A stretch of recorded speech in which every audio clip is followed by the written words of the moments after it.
What's up, folks? Kevin here, and today I'm coming to you with a new review over my very first imported figure, and this is going to be from Figma.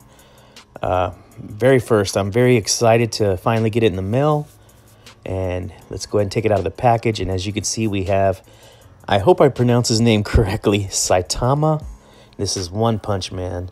I've never ever gotten into anime until this season came out, this series, and I basically fell in love with it.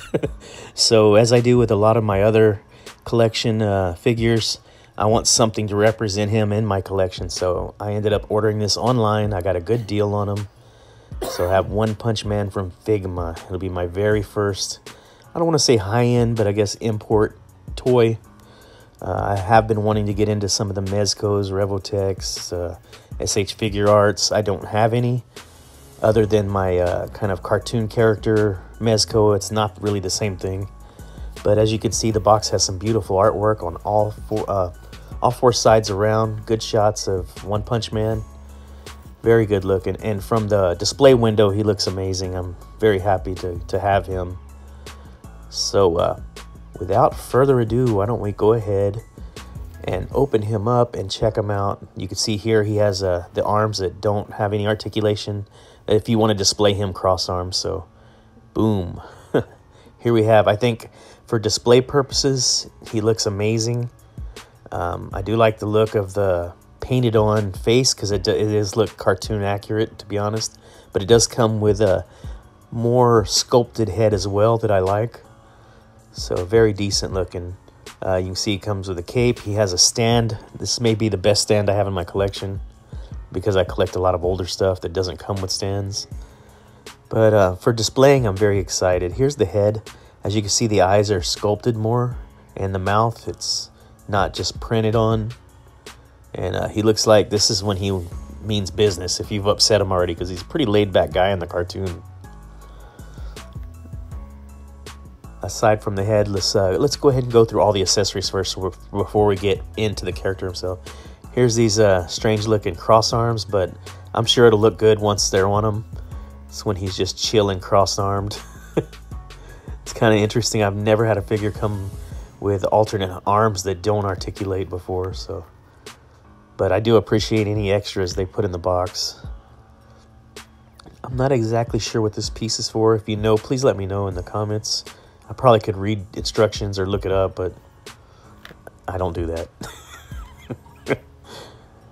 So we also have a couple other little pieces here to, I'm guessing, to help attach things. Or it might be an extra for something internally that helps hold on his extremities. I don't know. Moving along, this is very nice. He's got like either a coffee mug or a drinking cup. And it's got some really cool print on it. Looks very nice.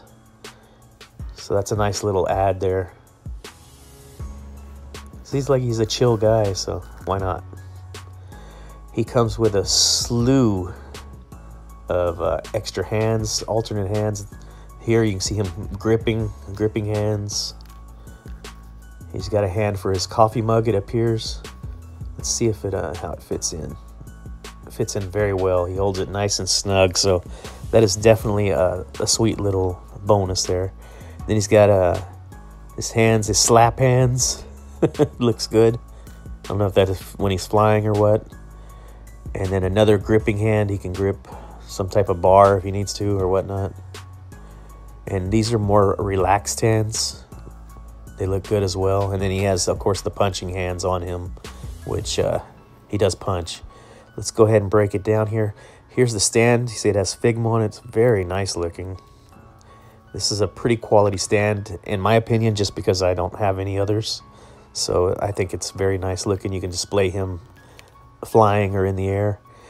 Here is his cape. It's very hard. Like it's not flexible, but it does articulate where you can move it out or in. Like if he's in flight mode or if he's resting and standing, of course you want it as low as you can, closed up.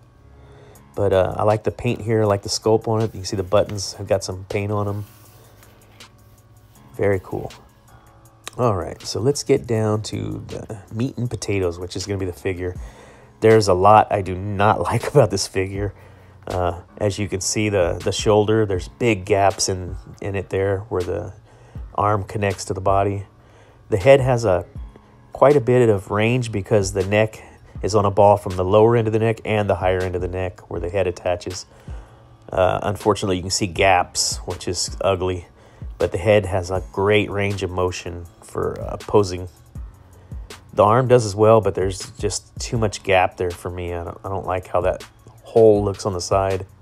I guess that's, some of them have to be like that. He's got the double elbow, no upper bicep though, but the double elbow, it does swivel in there also. It's pegged in as well, that piece of articulation. Hand has a lot of range as well. You can move it in and out, and you can spin it around on a peg. It's on a peg, ball peg. Both hands, looks really good for posing. The ab crunch does not do much for me. You can get a very little in there. Very little back also, so that's unfortunate. But again, for me, it's perfect because I'm not going to really be playing too much with him. He's going to sit somewhere. And the twisting on the waist just doesn't do it. The leg on a ball, I think, is the nicest hidden articulation point. It just kind of blends in really well there. The double knee works very well. You got a little bit of lean on the ankle rocker there. There's a little bit of articulation for the toes as well, kind of like the old Toy Biz. That's kind of nice, as you can see there. Lots of toe articulation. And then the foot itself goes up and backwards really well. Very little lean. But for posing, look at those knees. The double knee looks really good. There's no upper thigh on him as well, so that's another one that's missing. But yeah, you port in here, port in the stand, and you can pose him up in the air, which I think is really cool. I've not been able to ever do that before because I haven't taken the time to order stands for any of my stuff, unfortunately. I've seen some, like the ESOs, they show how you can make them out of coat hangers, and I think that's probably more my style. I really like the fact that they put out those videos, how to. So definitely something that I would consider doing eventually. But this stand works great. Look at him. You can really get him in some dynamic poses. I kind of feel like I like the other head better, though. So let's go ahead and take a look at it, see how it looks ported into this neck here. It's kind of a little bit tricky for some reason. I'm having a hard time plugging this one in. So looks really good. Doesn't stay well. Give me just a moment here. Let me get him fixed up better. So for display purposes, again, I think he's a good enough looking figure. My buddies over at Tag Team showed me actually another company that makes him as well, and they make Genos because I really love Genos. That is the coolest figure, I think. I need both of them in my collection because I like both guys. So let's go and try these alternate hands and arms in here. The arms are okay, but man, just the gap, look at that. That's even worse. You can really see the shoulder joints inside that big opening. Nothing's hidden well. It's just terrible looking. But yeah, I want to try another company that buddies showed me for Genos. And if Genos is nice, I might get the other One Punch Man as well from them. So here we go with his. Now the cross arm looks good. I'm not gonna knock that. It's just the shoulder joints are killing me. And here he is with his cape, with the cross arms, and he looks good for posing. I mean, if you put him up on a shelf, you know who he is. He's easily identifiable. So here we go, him plugged into the stand. And this is what we got. We got One Punch Man from Figma. I like the arms. I like the body. I think he's decent for the price, but I would like to see better. Anyway, this is Kevin, the Tattoo Toy Hunter, reminding you, never give up that hunt. And yeah, be sure to always try to move out of your comfort zone. Like never thought I would have gotten into Figma myself, but at least I tried it when the discounted prices were right on the internet. Definitely going to continue looking, though, into other versions of him. But all in all, I'm happy. I'm happy with the purchase. I mean, this one went on clearance for around 20 bucks, and I jumped on it, being that it was a import. But you see we have him in the air. He looks good. I hope you enjoyed the video. Like I say, I'm not the greatest reviewer, but I would like to get better. Here's the other head. A little bit of paint blemishes. The paint's not perfect on this figure as well, but it looks good. Pew, pew, pew, pew. You all take care. Have a good day.